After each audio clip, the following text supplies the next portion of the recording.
বিরিয়ানি হচ্ছে বিফ দিয়ে। বিফটা ভুনা করতে লেগেছে প্রথমে পেঁয়াজ তেলে গরম করে গরম মশলা, তেজপাতা, আদা, রসুন আর একটু মাংসের মশলা দিয়ে ভুনা করে নিলাম। সাথে দিয়েছিলাম টমেটো কুচি কুচি করে কেটে। তো পানি উঠে আবার পানি যখন শুকিয়ে গিয়েছে একটু লবণ দিয়ে ভাজা ভাজা করে নিয়েছি।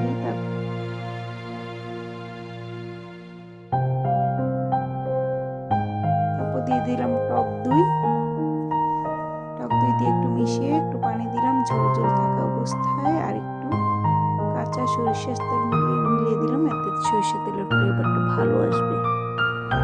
তো এই তো রাইস কুকারে রান্না করা ভাত দিয়ে দিলাম। ভাতটাতে আমি এক্সট্রা কিছুই দিইনি, কারণ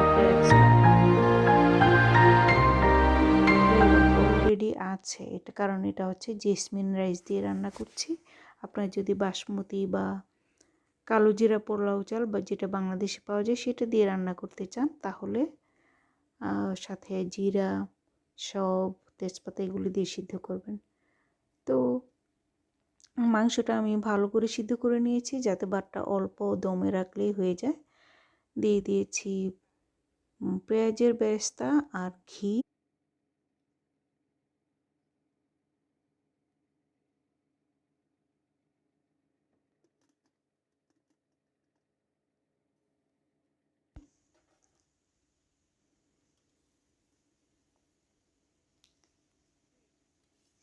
তো ঘি দেওয়ার পরে একটু পরে ঢাকনা খুলে আবার দিয়ে দিয়েছি কেওড়া জল আর দুধে মেশানো জাফরান, এটাতে সুন্দর একটা বিরিয়ানি ফ্লেভার আসবে।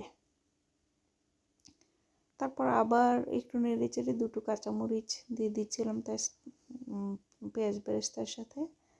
এখন এই তো হয়ে এসেছে, এখন পরিবেশনের পালা। এই যে দেখেন একটু হলুদ ভাব আসছে বিরিয়ানিতে, বিরিয়ানির যেটা কালার।